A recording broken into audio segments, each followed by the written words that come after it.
ప్రార్థన చేసుకుని ఆరాధన వర్తమానంలోనికి వెళ్దాం.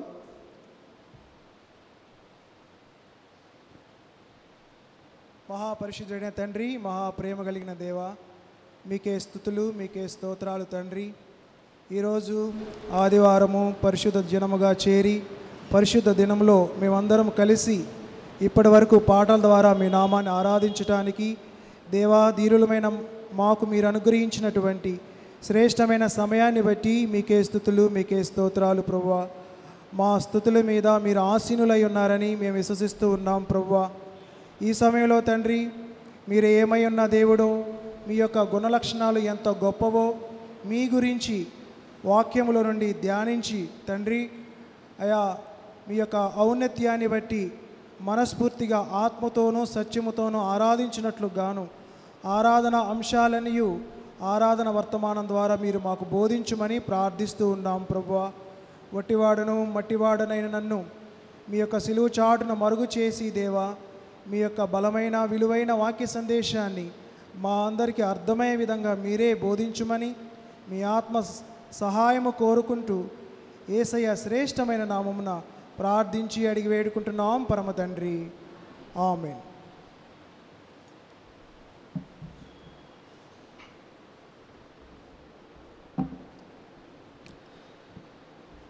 ఈరోజు దేవుడు మన కొరకు ఏర్పాటు చేసినటువంటి ఆరాధన అంశము God and his authority. God and his authority, దేవుడు మరియు ఆయన అధికారము. దేవుడు మరియు ఆయన అధికారము, ఈ యొక్క అంశం మీద మనము ఆరాధన అంశాలు పరిశుద్ధ గ్రంథంలో నుండి ధ్యానించే ప్రయత్నం చేద్దాం. రోమీలకు రాసిన పత్రిక 9వ అధ్యాయము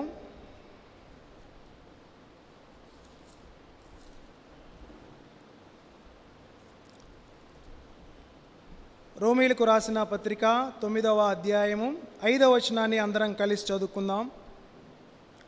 రోమీలకు రాసిన పత్రిక 9వ అధ్యాయము 5వ వచనము. పితరులు వీరివారు శరీరమును బట్టి క్రీస్తు వీరిలో పుట్టెను, ఈయన సర్వాధికారి అయిన దేవుడై ఉండి నిరంతరము స్తోత్రార్హుడై ఉన్నాడు. ఆమేన్. మన దేవుడు, మనం ఆరాధిస్తున్నటువంటి దేవుడు ఎలాంటి దేవుడు అంటే ఆయన సర్వాధికారి అయినటువంటి దేవుడు. సర్వ అధికారాలు ఆయనకు ఉన్నాయి. ఆయన అధికారం చేయనటువంటి ప్రదేశం లేదు.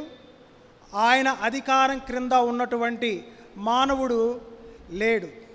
ప్రతి ప్రదేశం, అది పరలోకమైన భూలోకమైన ఏ దేశమైనా, ప్రతి ప్రదేశంలోనూ ఆయన అధికారం చెల్లుబాటు అవుతుంది. ఆయన అధికారం కింద ప్రతి ఒక్కరూ ఉండాల్సిందే. ఇంతటి అధికారం కలిగిన దేవుడు ఈ భూమి మీద దేవుడు అని చెప్పుకుంటున్న వారికి ఎవరికి కూడా ఇంతటి అధికారం లేదు.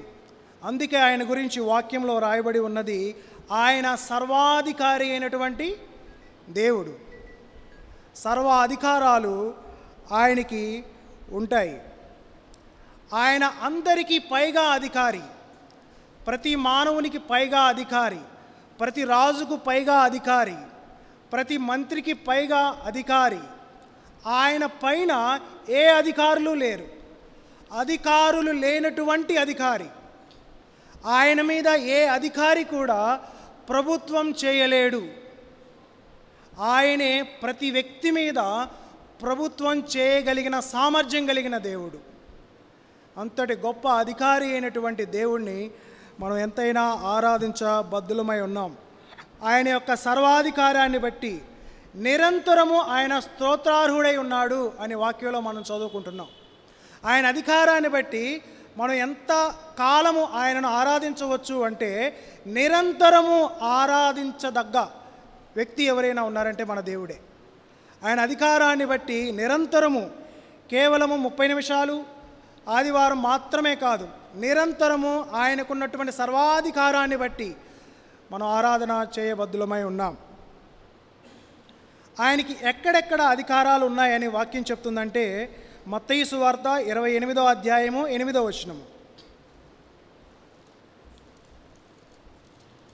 మత్తయి సువార్త 28:18. అయితే యేసు వారి యొద్దకు వచ్చి, పరలోకమందును భూమి మీదను నాకు సర్వాధికారము ఇయ్యబడి ఉన్నది. ఆయనకి ఎక్కడెక్కడ అధికారం ఉన్నది? పరలోకమందును భూమి మీద కూడా ఆయనకి సర్వాధికారం ఇవ్వబడి ఉన్నది. మనుషులు ఓట్లు వేసి ఆయా ప్రభుత్వాలకి అధికారాన్ని అప్పగిస్తారు. మన దేవునికి ఎవరు అధికారం అప్పగించాల్సిన అవసరం లేదు. ఆయనకి ఎవరు ఓటు వేసి ఆయన ఎన్నుకోవాల్సిన అవసరం లేదు. ఆయనకు సర్వ అధికారము తండ్రియే ఇవ్వటం జరిగింది. పరమ తండ్రియే ప్రభువైన యేసుక్రీస్తు వారికి సర్వ అధికారము పరలోకములోను, అంటే పరలోకంలో ఎవరుంటారు?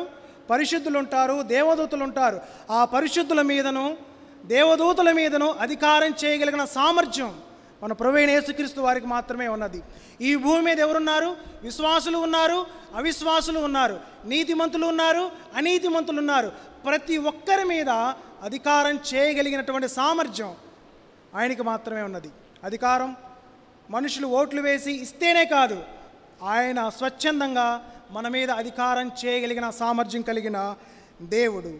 అందును బట్టి ఆరాధన చేద్దాం. ఆయన అధికారం అనేది అపరిమితమైనది. దేవుని యొక్క అధికారానికి ఒక లిమిట్ అంటూ లేదు. ఈరోజు ఏర్పడినటువంటి ప్రభుత్వాలకి 5 సంవత్సరాలు మాత్రమే వారి యొక్క అధికారానికి ఒక టైం ఉంటుంది.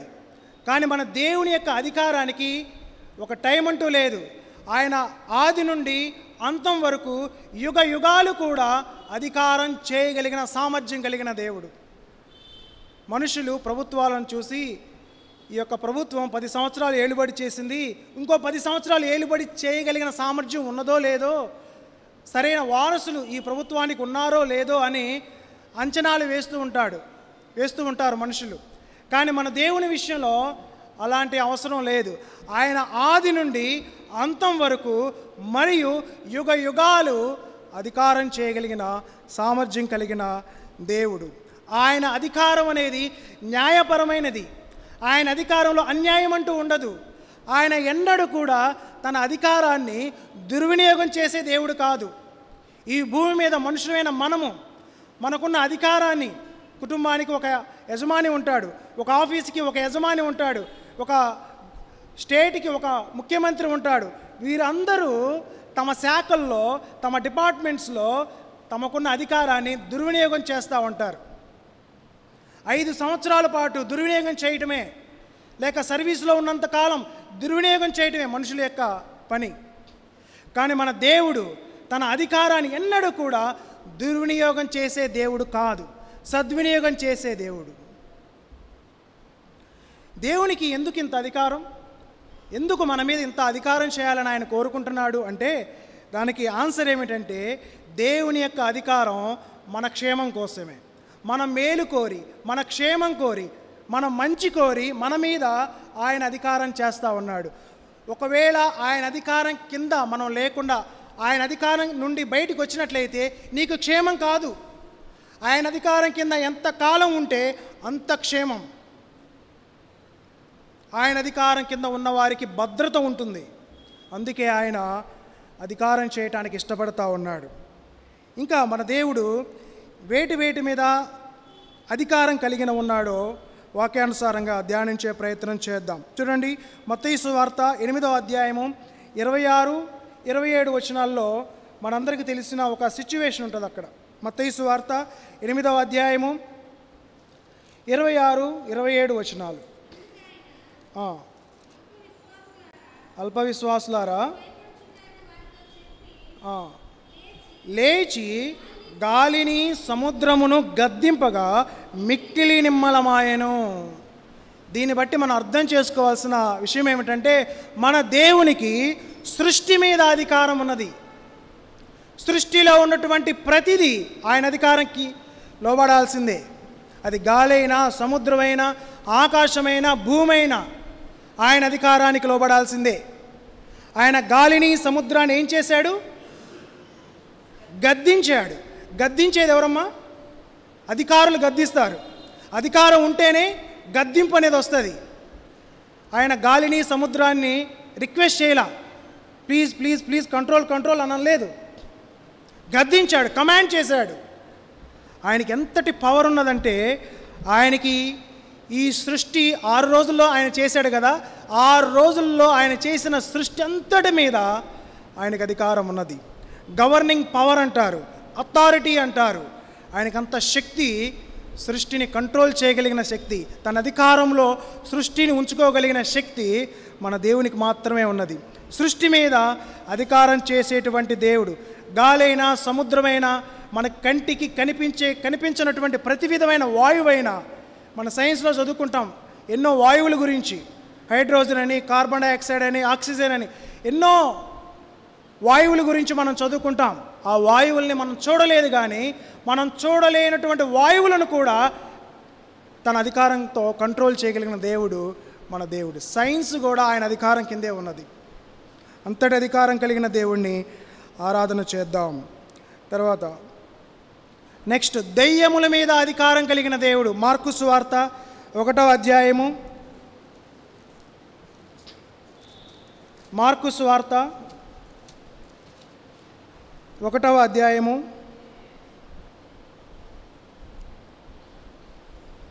24-25 వచనాలు. వాడు నజరేయుడు వగు యేసు, మాతో నీకేమి, మమ్ము నశింపు చేయుటకు వచ్చితివా? నీవెవడవో నాకు తెలియను. ఎవరు ఈ మాటలు చెప్తుంది? ఎవరు? అపవిత్రాత్మ, అంటే దెయ్యము. ఈ అపవిత్రాత్మ ఏం చేస్తుంది? యేసుక్రీస్తు ప్రభువారి వైపు చూచి నాతో నీకేంటి పని అన్నట్లుగా అంటా ఉంది. అంటే ఆ యొక్క దెయ్యాన్ని ఆయన వదిలించినప్పుడు ఆ అపవిత్రాత్మ మాట్లాడుతూ ఉంది. దీన్ని బట్టి మనం అర్థం చేసుకోవాల్సిన విషయం ఏమిటంటే, మన దేవునికి దెయ్యముల మీద అధికారం ఉన్నది. దెయ్యాలు ఆయన యొక్క గద్దింపుకు లోబడాల్సిందే. దెయ్యాలు ఆయన మాట వినాల్సిందే. దెయ్యాలు కూడా ఆయనకు మొరపెట్టాల్సిందే. మమ్మల్ని నాశనం చేయడానికి వచ్చినావా అని దెయ్యం అంటుంది యేసుక్రీస్తు ప్రభువారిని చూసి. మనుషులతో దెయ్యం అనగలదా మాట? మమ్మల్ని నాశనం చేయడానికి వచ్చినారా మీరు అని అనలేదు. కానీ యేసుక్రీస్తు ప్రభువారికి ఎంత శక్తి ఉన్నదంటే, దెయ్యముల మీద అధికారం కలిగిన దేవుడు. ఆ దెయ్యము ఆయన యొక్క అధికారానికి లోబడాల్సిందే. నేను నీకు లోబడను అని దెయ్యం అంటానికి వీల్లేదు. దెయ్యమైన, భూతమైన, ఏదైనా సరే, అంధకారంలో ఉన్న ప్రతి శక్తి యేసుక్రీస్తు ప్రభువారి యొక్క అధికారానికి లోబడాల్సిందే. 34 వచనం కూడా ఒకసారి చదువుదాం. ఆయన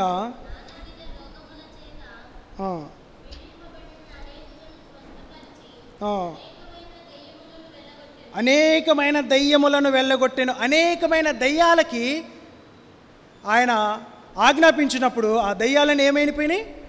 వెళ్ళిపోయినాయి. ఆయన ఆజ్ఞకు, ఆయన అధికారానికి దెయ్యాలు సైతం లోబడతా ఉన్నాయి. ఇంతటి సూపర్ న్యాచురల్ అథారిటీ ఈ సృష్టిలో దేవుడు అని చెప్పుకుంటున్న ఏ విగ్రహానికి లేదు, ఏ మానవునికి లేదు, ఏ ప్రధానమంత్రికి లేదు. సృష్టిని కంట్రోల్ చేయగలిగిన అధికారం ప్రధానమంత్రికి లేదు. సునామీ వస్తే సముద్రం దగ్గరికి వెళ్ళి హోమాలు చేశారు, యాగాలు చేశారు. సముద్రమా శాంతించు, శాంతించు, శాంతించు అని సముద్రాన్ని బతిలాడుకున్నారు, ఉపయోగం లేదు. కానీ మన దేవుడు సముద్రాన్ని శాసించగలిగిన దేవుడు, దెయ్యాలను గద్దించి పారద్రోలగలిగిన దేవుడు. అంతటి అధికారము మన దేవునికి ఉన్నది. అక్కడ 34వ వచనంలో ఇంకొక మాట రాయబడి ఉన్నది. ఆయన నానావిధ రోగముల చేత పీడింపబడిన అనేకులను ఏం చేశాడు? ఆయన స్వస్థపరిచాడు. దీన్ని బట్టి ఏం చెప్పుకోవచ్చు? ఆయనకి దేని మీద అధికారం ఉన్నది? రోగాల మీద అధికారం కలిగిన దేవుడు. రోగాన్ని కలుగు చేసేటువంటి ప్రతి బ్యాక్టీరియా మీద, ప్రతి వైరస్ మీద, ప్రతి వ్యాధి కారకం మీద ఆయనకు అధికారం ఉన్నది. ఆయన అధికారానికి ప్రతి వైరస్ లోబడాల్సిందే. మెడిసిన్కి లేక మందుకి బ్యాక్టీరియా కానీ వైరస్ కానీ లోబడి కిల్ అయిపోతాయి, చనిపోతాయి. కానీ మన దేవుని యొక్క మాటకి వైరస్ అయినా బ్యాక్టీరియా అయినా లోబడాల్సిందే. కోవిడ్ అనేది ఆయన అనుమతి లేనిదే రాలేదు. ఆయన అధికారం కిందే ఉన్నది కోవిడ్ అనేది. ఏ వైరస్ అయినా, ఏ వ్యాధి అయినా, శరీరాన్ని బలహీనపరుస్తున్న ప్రతి వ్యాధి మీద కూడా, ఆ వ్యాధిని కలుగు చేసేటువంటి ప్రతి వ్యాధి కారకం మీద కూడా మన దేవునికి అధికారం ఉన్నది. ఆయన అధికారాన్ని బట్టి, అవసరాన్ని బట్టి మన జీవితాల్లోకి వ్యాధులు అనుమతిస్తూ ఉంటాడు. రోగాల మీద అధికారం కలిగిన దేవుడు, అందును బట్టి ఆరాధన చేద్దాం. అన్నిటికంటే ముఖ్యంగా మార్కు సువార్త 2వ అధ్యాయం 10వ వచనంలో ఉంటుంది, మన దేవునికి పాపాలు క్షమించే అధికారం, పాపములు క్షమించే అధికారం ఈ భూమి మీద ఎవరికి మాత్రమే ఉన్నది? మన ప్రభువైన యేసుక్రీస్తు వారికి మాత్రమే ఉన్నది. మార్కు సువార్త 2వ అధ్యాయం 10వ వచనంలో ఉంటుంది, అయితే పాపములు క్షమించుటకు భూమి మీద మనుష్య కుమారునికి అధికారము కలదు. ఆయన పాపాలు క్షమించడానికి ఎలా అధికారం కలిగిన దేవుడు, పాపాలు క్షమించడానికి అధికారం కలిగిన దేవుడు మన దేవుడు. తన అధికారంతోనే మన పాపాలన్నీ క్షమించాడు. ఈరోజు మన పాపాలు క్షమించబడ్డాయి అంటే తాను తన అధికారాన్ని ఉపయోగించి నా పాపాన్ని క్షమించి మనల్ని తన కుమారులుగా, కుమార్తెలుగా చేసుకున్నాడు. అందును బట్టి ఆరాధన చేద్దాం. పాపాలు క్షమించే అధికారం ఆయనకి ఎవరిచ్చారు అని మనుషులు అనొచ్చు. పాపము లేని వానికే, పాపము చేయని వానికే పాపాన్ని క్షమించే అధికారం ఉంటుంది. పాపము లేని దేవుడు, ఏకైక దేవుడు ఎవరు? మన ప్రభువైన యేసుక్రీస్తు వారు మాత్రమే. పాపము లేని వాడిగా ఉన్నాడు కాబట్టే, పాపాన్ని జయించిన వాడిగా ఉన్నాడు కాబట్టే, పాప ప్రభుత్వం కింద ఆయన లేడు కాబట్టే పాపాలను క్షమించే అధికారం ఆయనకి మాత్రమే ఉన్నది. దేవా, నీ అధికారాన్ని ఉపయోగించి నా పాపాలు క్షమించావు, అందును బట్టి నేను ఆరాధిస్తున్నాను అని ఆరాధన చేద్దాం. పాపము మీద అధికారం కలిగిన దేవుడు. మనుషులందరూ పాప ప్రభుత్వం కింద ఉన్నారు. మనం రక్షించబడక ముందు వరకు ప్రతి మనుష్యుడు పాప ప్రభుత్వం కింద ఉన్నవాడు. ఆది ఆదాము మొదలుకొని ఇప్పటి వరకు పుట్టిన ప్రతి వ్యక్తి వరకు పాప ప్రభుత్వం కింద ఉన్నవారే. దావీదైనా, దానియేలైనా, ఎంత గొప్ప భక్తుడైనా పాప ప్రభుత్వం కింద ఉన్నవారే. కానీ పాప ప్రభుత్వం కింద లేని దేవుడు, ఏకైక దేవుడు మన ప్రభువైన యేసుక్రీస్తు వారే. ఆయన శోధించబడ్డాడు, మన వలె అన్ని విషయాల్లో శోధించబడ్డాడు. కానీ ఎన్నడూ కూడా పాప ప్రభుత్వంలోకి వెళ్ళిపోయి తనను తాను పాపానికి సబ్మిట్ చేసుకోలేదు. పాపాన్ని జయించాడు. పాపం అనేది ఆయన మీద గవర్నింగ్ చేయలేకపోయింది. ఈరోజు దేవుడు మనకిచ్చిన ఒక ఆధిక్యత ఏమిటంటే, మీరు కూడా పాపాన్ని జయించాలనుకుంటున్నారా? మీరు కూడా నాలాగా పాపాన్ని జయించి నా కోసం మంచి సాక్షులుగా జీవించాలనుకుంటున్నారా అని చెప్పి ఆయన ఏమంటున్నాడంటే, రోమీలకు రాసిన పత్రిక 6వ అధ్యాయము 14వ వచనంలో ఉంటుంది, మీరు కృపకు లోనైన వారు కానీ ధర్మశాస్త్రానికి లోనైన వారు కాదు, కాబట్టి పాపము మీ మీద ప్రభుత్వము చేయదు. పాపము మన మీద ప్రభుత్వం చేయనీయకుండా తన కృప ద్వారా రక్షించుకున్న అధికారం కలిగిన దేవుడు మనం ఆరాధించే దేవుడు. ఆయన మీద పాపము ప్రభుత్వం చేయలేదు. ఈరోజు ఆ భాగ్యం దేవుడు నీకు నాకు తన కృప ద్వారా కూడా అనుగ్రహించాడు. తన కృపను బట్టి ఈరోజు విశ్వాసులైన మన మీద పాపము ప్రభుత్వం చేయనీయకుండా చేస్తూ ఉన్నాడు. అంతటి దేవుణ్ణి ఎంతైనా మనము ఆరాధించబద్దులమై ఉన్నాం. పేతురు రాసిన మొదటి పత్రిక 3వ అధ్యాయము 22వ వచనంలో మరొక మాట ఉంటుంది. మొదటి పేతురు 3:22.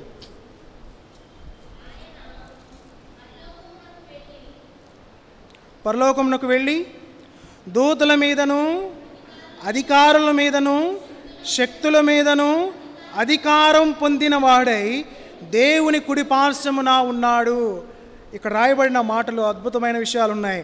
ఆయన పరలోకానికి వెళ్ళి దూతల మీద అధికారం చేస్తూ ఉన్నాడు.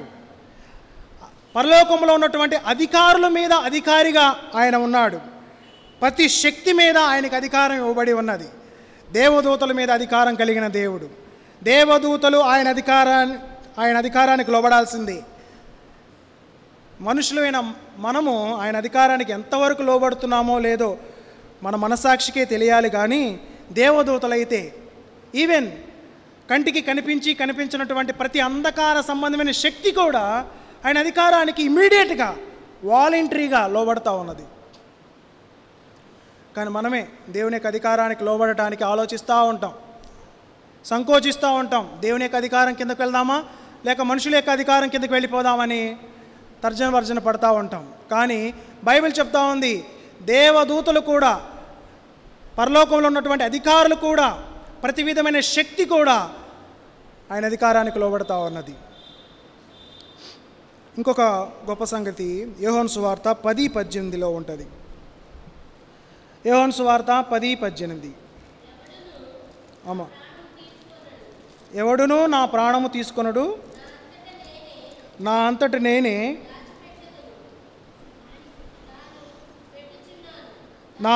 నేనే దానిని పెట్టుచున్నాను, దానిని పెట్టుటకు నాకు అధికారం కలదు, దానిని తిరిగి తీసుకొనుటకు నాకు అధికారం కలదు, నా తండ్రి వలన ఈ ఆజ్ఞ పొందితిన నేను. ఇక్కడ రాయబడిన అద్భుతమైన మాట ఏమిటంటే, ప్రాణం పెట్టడానికి, తన ప్రాణం పెట్టడానికి అధికారం కలిగిన దేవుడు. తన అధికారంతోనే మన కోసం తన ప్రాణాన్ని పెట్టడం జరిగింది. అంతేగాని ఆయన శక్తి లేక బలహీనుడైపోయి సిలువకి తనను తాను అప్పగించుకోవడం కాదు. అధికారంతో పెట్టాడు ప్రాణం. నాకు అధికారం ఉంది, నా బిడ్డల కోసం చనిపోయే అధికారం, నా బిడ్డలను రక్షించుకోవడానికి, నా ప్రాణం పెట్టడానికి నాకు అధికారం ఉంది. అథారిటీతో పెట్టాడు ప్రాణం. అంతేగాని బలహీనుడైపోయి పెట్టలేదు ప్రాణం మన కోసం, అధికారంతో పెట్టాడు. రాయబడిన మాట, ప్రాణం పెట్టుటకు అధికారం కలిగిన దేవుడు. పెట్టిన ప్రాణాన్ని తిరిగి తీసుకోవడానికి కూడా ఆయనకి అధికారం ఉన్నది. ఇక్కడ ఒక విషయాన్ని మనం జ్ఞాపకం చేసుకోవాలి. మనకి కూడా ప్రాణం ఉన్నది కదా. ఆత్మ శరీరం కలయిక వల్ల ఏం పుడుతుంది? ప్రాణం పుడుతుంది. ఆత్మ శరీరం కలిసినప్పుడే ప్రాణం ఉంటుంది. ఆత్మ శరీరం వేరైపోతే కనుక ప్రాణం గాల్లో కలిసిపోతుంది. మన ప్రాణం పెట్టేంత అధికారం మనకుందా? నా ప్రాణం మీకోసం పెట్టేంత అధికారం నాకుందా? నా ప్రాణం మీకోసం పెట్టడం వల్ల మీకేమైనా ఉపయోగమా? ఏం ఉపయోగం లేదు. నా ప్రాణం నా కుటుంబం కోసం పెట్టినా కుటుంబానికి పెద్దగా ఉపయోగం లేదు. అసలు పెట్టే అధికారం నాకు లేదు. నువ్వెవరివి నీ ప్రాణం పెట్టడానికి అంటాడు దేవుడు నాతో. కానీ మన దేవునికి ఎంత అధికారం ఉందంటే, తన ప్రాణాన్ని తనంతట తానే పెట్టగలిగిన శక్తి కలిగిన దేవుడు, అధికారం కలిగిన దేవుడు. పెట్టిన ప్రాణాన్ని తిరిగి ఏముంది అక్కడ, దానిని తిరిగి తీసుకొనుటకు నాకు అధికారము కలదు. పెట్టిన ప్రాణాన్ని తిరిగి తీసుకోవటానికి కూడా తన అధికారాన్ని బట్టి పెట్టిన ప్రాణాన్ని తిరిగి తీసుకుని పునరుద్ధానుడై తిరిగి లేవటం జరిగింది. అందును బట్టి ఆరాధన చేద్దాం.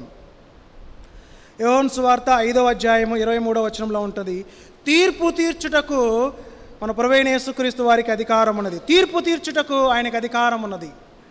తీర్పు తీర్చడానికి భూమి మీద ఏ మనుషునికి అధికారం లేదు. ఏ న్యాయాధిపతికైనా, ఏ సుప్రీంకోర్టు జడ్జికైనా, హైకోర్టు జడ్జికైనా, ఏ పంచాయతీ ప్రెసిడెంట్కైనా కొంతవరకు అధికారం ఇవ్వబడుతూ ఉంటుంది. కానీ నిజమైన తీర్పు తీర్చడానికి, న్యాయపరమైన తీర్పు తీర్చడానికి ఎవరికి అధికారం ఉన్నది? మన ప్రభువైన యేసుక్రీస్తు వారికే అధికారం ఉన్నది. యోహాను సువార్త 5వ అధ్యాయము 23వ వచనము.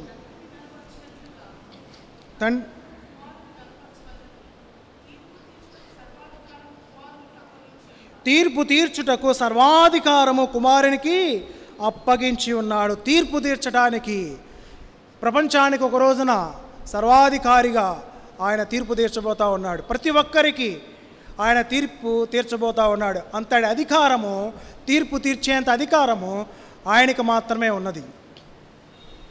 తీర్పు తీర్చే అధికారము ఆయనకు మాత్రమే ఉన్నది. ప్రతి ఒక్కరూ ఆయన తీర్పు దగ్గరికి రావాల్సిందే. ఈరోజు తీర్పు తప్పించుకుంటున్న వ్యక్తులు ఉన్నారు, బెయిల్ తెచ్చుకుని తీర్పు తప్పించుకుంటా ఉన్నారు. కానీ ఒక రోజున ఆయన సింహాసనం ఎదుట ప్రతి మానవుడు నిలబడి తీర్పు పొందాల్సిందే.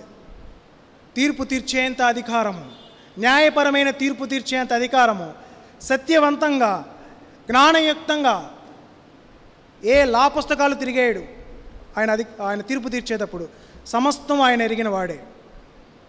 చక్కగా న్యాయపరంగా తీర్పు తీర్చేంత జ్ఞానం కలిగిన దేవుడు మన దేవుడు. కాబట్టి తీర్పు తీర్చే అధికారం కలిగిన దేవుడు. చివరిగా ఒక మాట ఉంటుంది, సామెతల గ్రంథం 3వ అధ్యాయం 6వ వచనంలో ఉంటుంది, నీ ప్రవర్తన అంతటి యందు ఆయన అధికారానికి ఒప్పుకో అని, సబ్మిట్ చేసుకో అనే ఆ భక్తుడు మన గురించి అక్కడ ఒక మాట రాస్తూ ఉంటాడు. అంటే మన ప్రవర్తన మీద కూడా అధికారం చేయడానికి ఇష్టపడుతున్న దేవుడు. మన యాటిట్యూడ్ మీద, మన క్యారెక్టర్ మీద, మన యొక్క హావభావాల మీద కూడా నీ యొక్క హావభావాల మీద అధికారం చేస్తానయ్యా, తద్వారా నువ్వు నా నామ మహిమార్థమై జీవిస్తావు. నీ యాటిట్యూడ్ మీద కొంచెం నేను అధికారం చేయి. నువ్వు మనంతటా మనం స్వచ్ఛందంగా మన జీవితాన్ని సమర్పించుకుంటేనే మన యాటిట్యూడ్ మీద, మన యొక్క హావభావాల మీద, మన యొక్క ప్రతి విధమైన డెసిషన్ మీద ఆయన అధికారం చేయగలిగిన దేవుడు. మనం సమర్పించుకుందే ఆయన అధికారం చేయడు. ఈ విషయంలో మాత్రం మనము సమర్పించుకుంటేనే మన జీవితాన్ని ఆయన నీ ప్రవర్తన మీద, నీ యాటిట్యూడ్ మీద కూడా అధికారం చేయగలిగిన సామర్థ్యం కలిగిన దేవుడు. ఇంతటి అధికారి ఈ భూమి మీద ఎవ్వరూ లేరు. అధికారులని చాలామందికి పేర్లు ఉంటాయి, కానీ ఇంత గొప్ప అధికారం కలిగిన దేవుడు ఈ సర్వ సృష్టిలో ఎవరూ లేరు. అంతటి అధికారం కలిగిన దేవుణ్ణి ఎంతైనా మనము, ప్రభువా నువ్వు ఇంత అధికారం కలిగిన దేవుడువా, ఇన్ని విషయాల మీద నీకు అధికారం ఉన్నదా, సర్వలోకంలో సర్వ సృష్టి మీద నీకు ఇంత అధికారం ఉన్నదా, ఇంతటి అధికారం కలిగిన దేవుడై ఉండి నా గుండెల్లో కొలువై ఉండటానికి వచ్చినావా అని చెప్పేసి మనస్ఫూర్తిగా ఆత్మతోనూ సత్యముతోనూ ఆరాధన చేద్దాం. చెప్పబడిన వాక్యాన్ని పాయింట్స్ వైజ్గా నేను మరలా రిమైండ్ చేస్తాను, తద్వారా ఈజీగా ఆరాధించడానికి బాగుంటుంది. చెప్పండి, ఈరోజు ఆరాధన అంశం ఏంటమ్మా? గాడ్ అండ్ హిస్ అథారిటీ, దేవుడు మరియు ఆయన అధికారము.